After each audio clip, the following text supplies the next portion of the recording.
درود و سلام آقائے دو جہان جناب محمد صلی اللہ علیہ وآلہ وسلم کی ذات اقدس مبارکہ پر خاص اور مختصر سورت آل عمران پارہ نمبر 3 ہے، رکوع نمبر 16 ہے۔ اللہ تعالیٰ فرماتے ہیں وَإِذْ أَخَذَ اللَّهُ مِيثَاقَ النَّبِيِّينَ لَمَا آتَيْتُكُم مِّن كِتَابٍ وَحِكْمَةٍ۔ اس وقت کو یاد کریں جب اللہ تبارک و تعالیٰ نے نبیوں سے پختہ وعدہ لیا، پختہ عہد لیا۔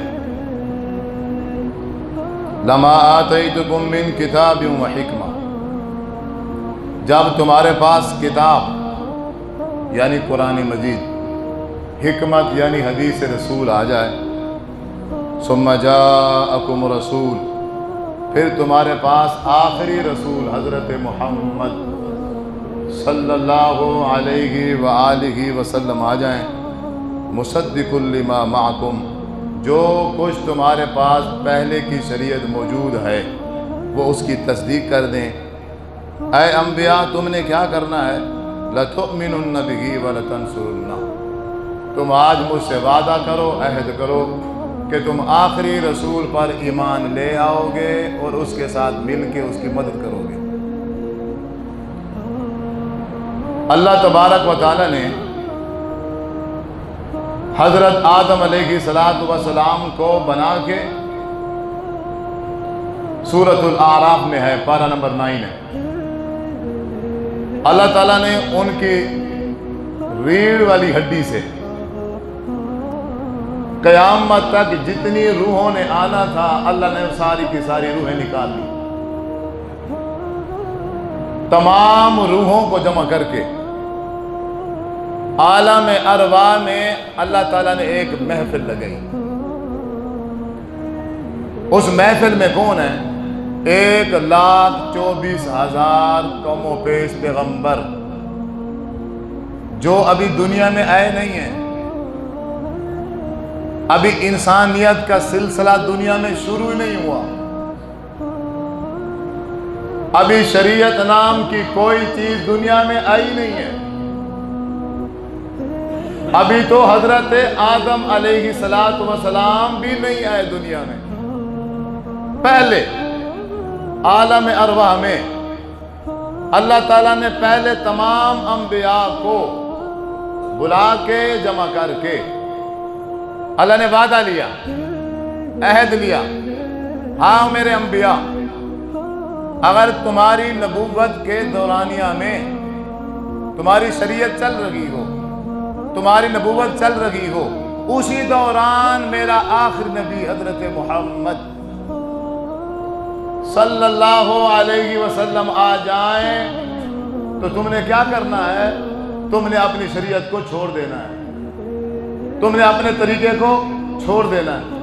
حالانکہ ان انبیاء کے پاس جو شریعت ہے وہ بھی آسمان سے آئی ہے، وہ بھی اللہ تبارک و تعالیٰ نے بھیجی ہے، لیکن ہمارے نبی کا مقام یہ ہے، ہمارے نبی کی شان یہ ہے، ہمارے نبی کا مرتبہ یہ ہے کہ اللہ فرما رہے ہیں اگر میرا آخری نبی آ جائے، اگرچہ میں نے شریعت آسمان سے بھیجی ہے تو میرے نبی کے آنے کے بعد وہ میری بھیجی ہوئی شریعت منسوخ ہو جائے۔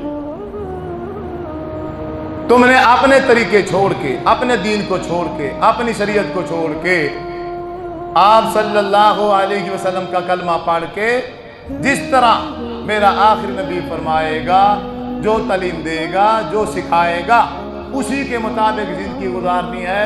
آج تمام انبیاء مجھ سے وعدہ کرو۔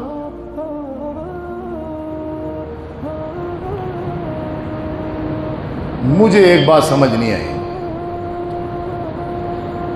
جب میں کچھ اپنے بھائیوں سے گزارش کروں گا، میں کیونکہ دیکھ رہا ہوں وہ کانوں سے تقریر سن رہے ہیں اور زبان سے ذکر کر رہے ہیں، شاید ایسے لگ رہا ہے، یہ جائز نہیں ہے۔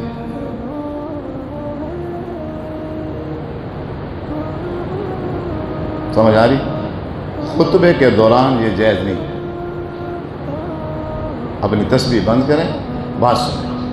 کیا بیان ہو؟ مجھے ایک بات سمجھ نہیں آئی کہ جب اللہ تعالیٰ کو پتا تھا کہ 1,24,000 نبی میں دنیا میں بھیجوں گا، لیکن میرا آخری نبی کسی نبی کی نبوت کے درمیان نہیں آئے گا۔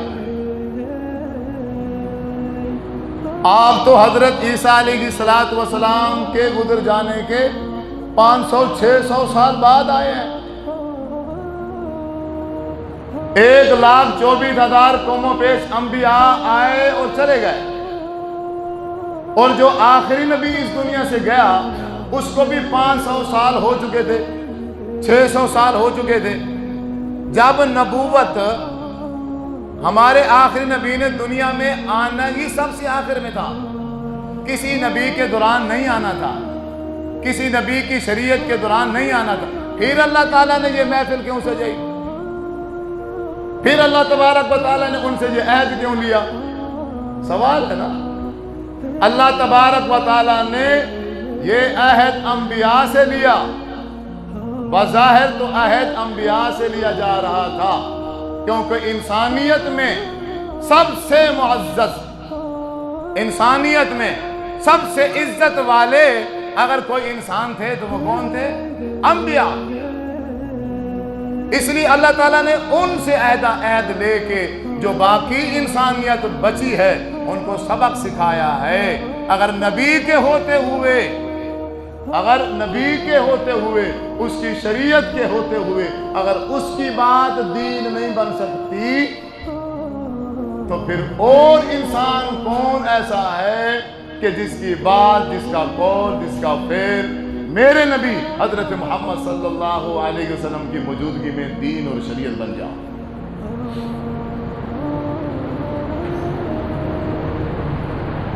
آج ہم کلمہ پڑھتے ہیں حضور کا، لیکن ہم اپنے نبی کو اہمیت نہیں دیتے، معذرت کے ساتھ۔ صرف کلمہ پڑھیں گے، وہ کلمہ اللہ کے نبی کا ہوگا، اور اس کے بعد نماز کسی اور کے طریقے کی، یہ حال ہے۔ کلمہ اللہ کے نبی کا اور عمرے کا طریقہ وہ کسی اور کا۔ کلمہ اللہ کے نبی کا، اب جو میں نے اپنے مال میں سے صدقہ خیرات کرنا ہے اس کے جو طریقے ہیں وہ کسی اور کے۔ کلمہ اللہ کے نبی کا، بچوں کی جو شادی کرنی ہے وہ جو طور طریقہ ہے وہ کسی اور کا۔ کلمہ اللہ کے نبی کا، اگر فوتگی ہو گئی ہے، اب فوتگی کے اوپر اپنے میت کو بشکوانا ہے، اس کا طریقہ کیا ہے؟ وہ طریقہ اللہ کے نبی والا نہیں ہے، طریقہ کسی اور کا۔ اور آگے سے بہانہ کیا ہے؟ آگے سے جواب کیا حرج ہے؟ کیا حرج ہے؟ کیا ہوتا ہے؟ قرآن ہی پڑھا ہے نا، اللہ کے نام کی خیرائتی کی ہے نا، کسی کو گالی تھوڑی دی، تو کیا حرج ہے؟ یہ جواب ہے۔ آپ صلی اللہ علیہ وسلم کی شریعت چھوڑ دی، آپ صلی اللہ علیہ وسلم نے جو طور طریقے سمجھا، کوئی ایسا عمل نہیں ہے اس دنیا کا، کوئی ایسا مسئلہ نہیں ہے اس دنیا کا جو ہمارے نبی صلی اللہ علیہ وسلم نے بتایا نہ ہو، سمجھایا نہ ہو، سکھایا نہ ہو، کر کے دکھلایا نہ ہو۔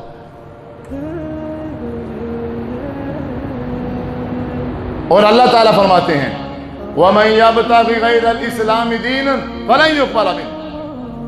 اگر کوئی انسان، کوئی مسلمان دین اسلام سے ہٹ کے کوئی طریقہ اپنائے گا، کوئی عمل کرے گا، اللہ کہتا ہے فَلَن يُقْبَلَ مِنْهُ، میں اس سے وہ عمل قبول نہیں کروں۔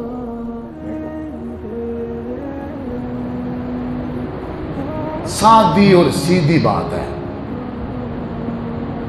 جو آج کے پڑھے لکھے مسلمان کو سمجھ نہیں آتی۔ میں تو حیران،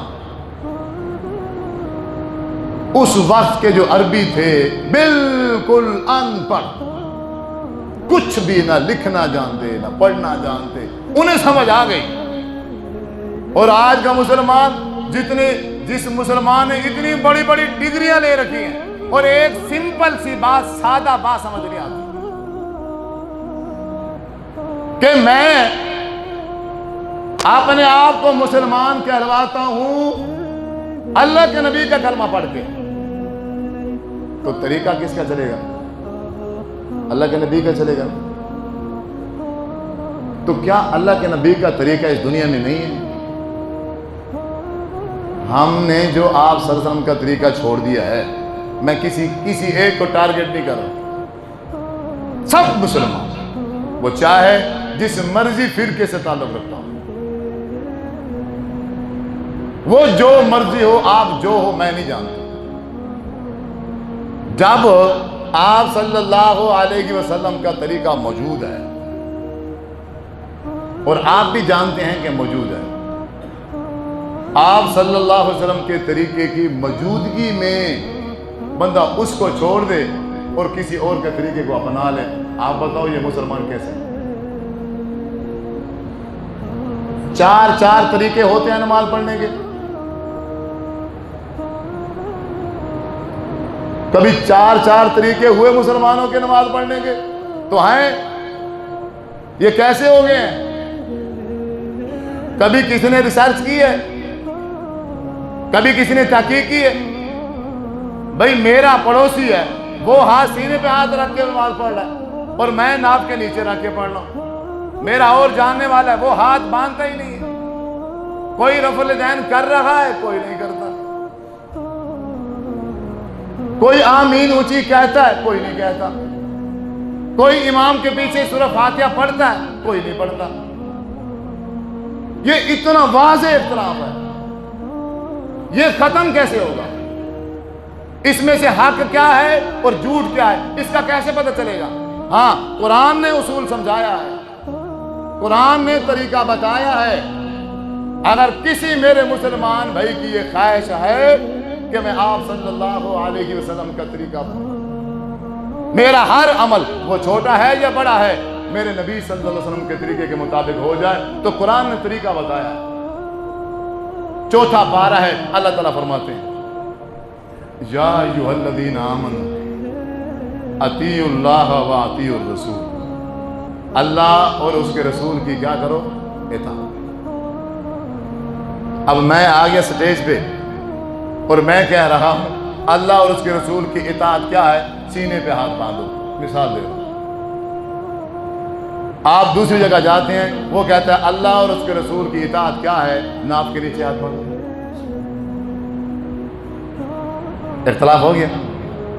اللہ فرماتا ہے فَإِن تَنَازَعْتُمْ فِي شَيْءٍ، جب بھی کسی مسئلے میں اختلاف ہو جائے، فَرُدُّوهُ إِلَى اللَّهِ وَالرَّسُولِ، آپ اس بات کو، اس مسئلے کو قرآن مجید کھولو، قرآن پہ پیش کرو، جس کی بات قرآن سے مل جائے وہ سچا، وہ بات سچی، دوسری بات چھوڑ۔ جب اختلاف ہو جائے فَرُدُّوهُ إِلَى اللَّهِ وَالرَّسُولِ، اب رسول تو ہے نہیں، رسول کا فرمان موجود ہے، رسول کا فرمان موجود ہے، آپ اس مسئلے کو حدیث پہ پیش کرو۔ یہ لوگوں نے غلط پٹی پڑھائی ہوئی ہے، اہل حدیثوں کی کہتے ہیں اپنی حدیثیں ہیں، اہل سنت والوں کی اپنی ہیں، اہل دیوبند والوں کی اپنی ہے، ایسا کچھ بھی نہیں ہے، یہ جھوٹ ہے۔ سب کی بخاری ایک ہے، سب کی مسلم ایک ہے، سب کی حدیث کی کتاب جامع ترمذی ایک ہے، سنن نسائی ایک ہے، مشکات ایک ہے، کوئی بھی حدیث کی کتاب ایسی نہیں ہے جو اہل حدیث کی اور ہو اور دوسرے فرقوں والے کی اور ہو۔ اور مزے کی بات، ان تمام مکاتب فکر کے مدرسوں میں یہ ساری حدیث کی کتابیں پڑھائی جاتی ہیں، بخاری، مسلم، ابو داؤد، نسائی، ابن ماجہ، اور ان تمام حدیث کی کتابوں میں نماز کا صرف ایک طریقہ لکھا ہوا ہے۔ پتہ نہیں یہ 8 سال کیا پڑھتے ہیں۔ ایک بندے نے، ایک سٹوڈنٹ نے 8 سال کا کورس کیا ہے، نماز اس کو نہیں مل سکی، نماز اس کی حضور کے طریقے کے خلاف۔ اس سے بڑی کوئی گمراہی ہو سکتی ہے؟ اور اس سے بڑی خوش نصیبی کہ ہم چار بھائیوں کا اختلاف ہو جائے اور اس اختلاف کا حل ہمارے گھر میں موجود ہو، ہمارے موبائل میں موجود ہو، بس صرف دیکھنا ہے، چیک کرنا ہے۔ ہاتھ اللہ کے رسول نے سینے پہ باندھے ہیں یا ناف کے نیچے باندھے؟ حدیث دیکھنی ہے، حدیث کھولنی ہے، پتہ چل جائے گا دودھ کا دودھ، پانی کا پانی۔ آپ نے رفع الیدین کیا ہے یا نہیں کیا؟ حدیث دیکھنی ہے صرف، بس، اور کچھ نہیں۔ آپ نے امام کے پیچھے الحمد شریف پڑھنے کا حکم دیا ہے یا نہیں دیا؟ صرف حدیث دیکھنی ہے، قرآن دیکھنی ہے۔ وہ کہتے ہیں قرآن مجید میں لکھا ہوا ہے وَإِذَا قُرِئَ الْقُرْآنُ فَاسْتَمِعُوا لَهُ وَأَنصِتُوا لَعَلَّكُمْ تُرْحَمُونَ۔ جب امام اونچی آواز سے الحمد شریف پڑھ رہا ہو، قرآن مجید کی تلاوت کر رہا ہو، تو چپ کر کے، خاموش ہو کے اس کی قرات کو سنو۔ بندہ پڑھ نہیں سکتا، لیکن جب میں جامع ترمذی، سنن ابی داؤد کی حدیث اٹھا کے پڑھتا ہوں تو آپ صلی اللہ علیہ وسلم فجر کی نماز پڑھا رہے گے اور تلاوت کر رہے گے اونچی آواز سے، اور پیچھے سے صحابہ بھی تلاوت کر رہے گے۔ جب آپ نے سلام پھیرا اور آپ نے فرمایا اے صحابہ، یہ پیچھے اونچی آواز سے تلاوت کرنے والا کون تھا؟ اس نے کہا جی میں تھا، دوسرے نے کہا میں تھا، تیسرے نے کہا میں تھا۔ آپ نے ارشاد فرمایا جب میں اونچی آواز سے قرات کروں تو میرے پیچھے قرآن مجید نہ پڑھا کرو، خاموشی سے سنا کرو، ہاں الحمد شریف پڑھ لیا کرو، اس کے بغیر نماز نہیں ہوتی۔ اب بظاہر ایسے لگ رہا ہے، اور مولوی کرتے ہی ایسے، بظاہر ایسے لگ رہا ہے کہ حدیث اور قرآن کی آیت آپس میں کیا کر رہی ہے؟ ٹکرا رہی ہے۔ قرآن کہتا ہے جب اونچی آواز سے تلاوت کی جائے تو بندہ چپ کر جائے، خاموشی سے سنے۔ اب حدیث اللہ کے نبی کہہ رہے ہیں کہ تم نے الحمد شریف ضرور پڑھنی ہے کیونکہ اس کے بغیر نماز نہیں ہوگی۔ اور میرے عزیز بزرگوں، نوجوان ساتھیوں، قرآن میں لکھا ہوا ہے، قرآن کے اندر لکھا ہوا ہے، وہ صرف ایک آیت پڑھتا ہے، اس سے اگلی آیت نہیں پڑھتا۔ سورۃ الاعراف کی آخری آیت ہے جہاں یہ لکھا ہوا ہے نا وَإِذَا قُرِئَ الْقُرْآنُ فَاسْتَمِعُوا لَهُ وَأَنصِتُوا لَعَلَّكُمْ تُرْحَمُونَ۔ اگلی آیت ہے وَاذْكُرْ رَبَّكَ فِي نَفْسِكَ وَاذْكُرْ رَبَّكَ فِي نَفْسِكَ تَضَرُّعًا وَخِيفَةً دُونَ الْجَهْرِ مِنَ الْقَوْلِ بِالْغُدُوِّ وَالْآصَالِ۔ اللہ تعالیٰ کہہ رہے ہیں اے امت کے لوگوں سن لو، میرے نبی نے کہا ہے الحمد شریف پڑھ لیا کرو، اس کے بغیر نماز نہیں ہوتی، تو سن لو وَاذْكُرْ رَبَّكَ فِي نَفْسِكَ، میرے محبوب کی بات مان کے دل کے اندر تم پڑھ سکتے ہو جب اونچی آواز سے تلاوت ہو۔ قرآن میں لکھا ہوا ہے۔